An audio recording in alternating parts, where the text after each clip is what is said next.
जो है ना वो ये बताएं कि एक कैलकुलेटिंग रिस्क जो है वो कितना होना चाहिए पर ट्रेड का, और कौन सा पॉइंट ऑफ इंटरेस्ट या स्ट्रक्चर वगैरह सारा कुछ क्लियर। लेकिन ना आज तक उस तरीके से कॉन्फिडेंस बिल्डअप नहीं हो पाया कि जो है ना वो ट्रेड्स कॉन्फिडेंस जिसे कहते हैं। तो उस सेटअप्स के बारे में क्या जो है वो किस तरीके से जो है वो इसमें जो है वो देखना चाहिए, क्या क्या चीज़ें मद्देनज़र रखनी चाहिए ट्रेडिंग को लेके, अकाउंट मैनेजमेंट को लेके। ये जो थोड़ा थोड़ा करके सीखता है ना, ये एवरी स्टूडेंट का बहुत बड़ा एक लॉस का सबब होता है। करते हैं मेरा जो डेली ट्रेड का एक लिमिटेशन होता है कि मैं पर डे 2 या 3 ट्रेड ही लूंगा, तो वही मेरा अच्छा। टारगेट होता है कि मेरा अच्छा। आपका स्ट्रेटजी कितना परसेंट आपको हम्म। प्रॉफिट देता है, ये कभी भी नोट डाउन किया है आपने? यार जिस तरीके से आपने ट्रेडिंग व्यू में बैक टेस्टिंग की थी, मैंने नहीं टेस्टिंग की थी क्योंकि मेरे पास वो प्रीमियम था ही नहीं। लेकिन ये है कि मैंने कुछ ट्रेड जो की थी वो अच्छा रिजल्ट्स देती हैं, लेकिन वो कॉन्फिडेंस सही नहीं है कि जो है वो इसका परसेंटेज क्या निकलेगा, क्या होगा वगैरह वगैरह। यही हमारा जो बिगिनर ट्रेडर का है, यही बहुत मतलब पहला गलती यही यही जो भी हमारा हम्म। मेंटर का हमारा जो टीचर है, वो तो हमको फुलफिल सिखाता है, पर हम हम्म। लोग क्या करते हैं, वो इस स्ट्रेटजी को कभी भी नेगेटिव या पॉजिटिव कहाँ पे ये बहुत ज़्यादा प्रॉफिट देगा, कहाँ पे ये लॉस दे सकता है, ये हम लोग कभी भी आइडेंटिफाई नहीं करते हैं। ओके, ये हमारा मतलब सबसे मतलब क्या कहूँ कि हमारा फर्स्ट जो ट्रेडिंग का लॉस करने का वजह है वो स्किल को भी किया है, पर अभी भी आप प्रॉफिटेबल ट्रेडर नहीं हो। क्यों? मतलब इसका क्वेश्चन का आंसर कभी भी खुद को किया कि मैं क्यों प्रॉफिटेबल ट्रेडर नहीं हूँ? नहीं, ऐसा जो है ना वो मैंने जो है वो खुद को भी कई बार पूछा और देखा भी। दरअसल मेरी जो मेन मिस्टेक्स होती थी वो यही होती कि एक तो सेटअप से हट जाना और दूसरा रिवेंज में चले जाना। तो ये चीज़ें मुझे काफ़ी नुकसान पहुंचाती थी। आपका ओवर। पहला आपका जो पहला प्रॉब्लम है वो है आपका साइकोलॉजी के साथ आपको घुल मिलना नहीं आता है। बात इसके वो आप जो भी स्ट्रेटजी आप जानते हो, और एक बात, 10-15 इस स्ट्रेटजी को मत लो, कोई भी 2 या 3 स्ट्रेटजी यूज करो, देखिए या यही आपका प्रॉफिट के लिए सबसे बहुत एक सपोर्ट होगा। अगर आप डेली 10 या 15 पेयर को देख रहे हो ट्रेडिंग के लिए, तो आपसे आप मतलब आप इतना फुल हो कि आपका क्या बताओ, तो मैं आपको समझा दूंगा कैसे एक ट्रेडिंग जर्नल को मेंटेन करते हैं। ओके, ये बात क्या, आप जो स्ट्रेटजी आप सिलेक्ट करो, जो भी सीखा हो लाइफ में उसको कैंसिल करो, 2 या 3 स्ट्रेटजी को सिलेक्ट करो, 2 या 3 स्ट्रेटजी को आप सिलेक्ट करो। तो स्ट्रेटजी आपने जाना है, बस सीखा है, मैंने कुछ आपको सिखाया है, उसको नोट डाउन करो। पहले नोट डाउन करके इसको टॉपिक में लो कि मैं ये 3 स्ट्रेटजी पे काम करूंगा, इसका विनिंग रेशियो कितना आता है, कम से कम 100 ट्रेड लेना, लॉस क्यों होता है उसको नोट डाउन करना, क्यों यहाँ पे लॉस हुआ, जो भी एक सिनेरियो आएगा उसको जहन पे कोई ले लेना। नहीं, ट्रेडिंग में इतना स्ट्रेटजी का जरूरत ही नहीं होता है। सिर्फ आप 2 या 3 पे मास्टर हो जाओ, आपका करियर चल गया, मतलब चल गया, इतना कुछ नहीं लगता है। एक मार्केट का प्राइस डाउन जाएगा या उसका प्राइस बढ़ेगा, इसको सिर्फ आप इस स्ट्रेटजी के थ्रू देखो।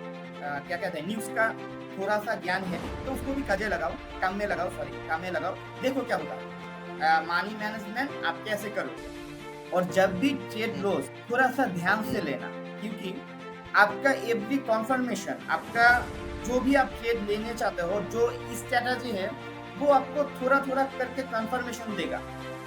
एवरी ट्रेड के अंदर आप जो भी एनालाइज करते हो, एवरी ट्रेड के अंदर आपको वो स्ट्रेटजी, आप जो स्ट्रेटजी यूज करते हो, वहाँ पे तो कुछ ना कुछ कंफर्मेशन होता है ना। बात तो आपका डेली टारगेट होगा 100 पिप्स, आप 100 पिप्स पर टारगेट लेकर चलो।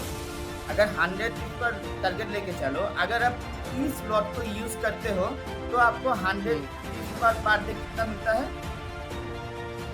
100 पिप्स के ऊपर $300। $300 को अगर मल्टीप्लाई करूँ मैं 10 10 दिन में मैं प्रॉफिट, तो इसको कैलकुलेशन में करना कि आपका मंथली रिटर्न $3000 आएगा, तभी मैं ट्रेड में फंड मैनेज करूंगा या जो भी। आप एक काम करो, अगर आप $7000 मनी मैनेजमेंट पर और फंड मैनेज पर लेते हो तो आपका डेमो अकाउंट पे $7000 ही रखना, और जो भी 10 से लेके 30 जो वॉल्यूम है इस पर ही ट्रेड प्रैक्टिस करना। इससे आपको क्या होगा, इस बैलेंस पर आपको लॉस प्रॉफिट कितना गेन होगा आपको पता चल जाएगा। अगर मेरा আসসালামু আলাইকুম বন্ধুরা, আমার এই ভিডিওটা করার মেইন উদ্দেশ্য হচ্ছে আলহামদুলিল্লাহ আমার ইন্ডিয়া ও পাকিস্তানে আমি মোটামুটি যেটুকু পারি আমার কমিউনিটির মধ্যে, এটা হলো আমার পাকিস্তানের একটা স্টুডেন্ট, তো সেক্ষেত্রে আমি যতটুকু শিখাইতে পারছি তাকে, তারাও একটা মেন্টরের কাছে শিখছেন বা কোনো একটা মাধ্যমের কাছ থেকে শিখছেন, কিন্তু প্রপার প্রফিটেবল হতে পারেনি। এর মেন কারণগুলো হচ্ছে গিয়া ডিসিপ্লিন, তারপর সাইকোলজি বিল্ড আপ। মনে রাখবেন, ট্রেডিং এ লস হওয়ার জন্য কোনো স্ট্র্যাটেজি জড়িত থাকে না। ট্রেডিং এ লস হওয়ার জন্য আপনার সাইকোলজিটাই জড়িত থাকে। কারণ কি, আপনি চিন্তা ভাবনা করেন যে আপনি পার ডে মার্কেট থেকে প্রফিট জেনারেট করতে পারেন, এটা অসম্ভব। বিশ্বে এমন কোনো ট্রেডার নাই বা বিশ্বে এমন কোনো বলতে গেলে সিস্টেম নাই যেটাতে আপনি কন্টিনিউসলি প্রফিট বানাতে পারবেন। তো প্রফিট হওয়ার জন্য আপনার ভালো একটা স্ট্র্যাটেজি দরকার, ভালো একটা সাইকোলজি আপনাকে বিল্ড আপ করতে হবে, যার মাধ্যমে আপনি মার্কেটে টিকে থাকতে পারবেন এবং কি আপনার মানি ম্যানেজমেন্টের উপরে, প্রত্যেকটা ট্রেডের উপর আপনি কত রিস্ক টু রিওয়ার্ড নেবেন, এগুলো বিষয়ে মাথায় রেখেই আসলে ট্রেডিং এ মানুষ সফল হচ্ছে।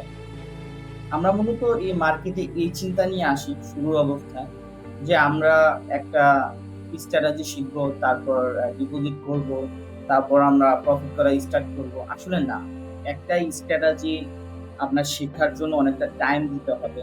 আর দুই নম্বর হচ্ছে যে আপনি যখন কোনো স্ট্র্যাটেজিতে কাজ করবেন, ওই স্ট্র্যাটেজির আপনার প্রপার নলেজ থাকতে হবে। কমসে কম ওই স্ট্র্যাটেজিটার উপরে আপনি 100-এর উপর ট্রেড করতে হবে, তাইলে আপনি বুঝতে পারবেন যে আপনার স্ট্র্যাটেজিটা কোথায় ভালো কাজ করে, কোথায় কাজ করে না, আপনি কি আজও ওই স্ট্র্যাটেজিটা নিয়ে প্রফিটেবল কিনা, এই বিষয়গুলো আপনাকে অবশ্যই মাথায় রাখতে হবে।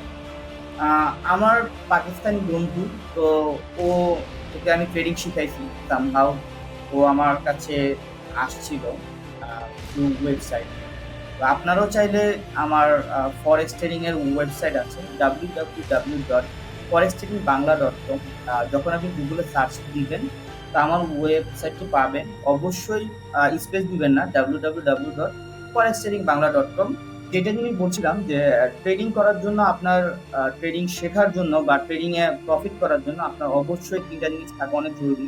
এক নম্বর হচ্ছে আপনার ভালো একটা সেটআপ, সেটা আপনার 50% আপ যেন প্রফিট হয়, আর যেই স্ট্র্যাটেজি আপনাকে 50% আপ প্রফিট দেয় সেটা অবশ্যই 65% আপনি প্রফিট জেনারেট করতে পারবেন, শুধু আপনার ওটার উপরে প্র্যাকটিসের প্রয়োজন।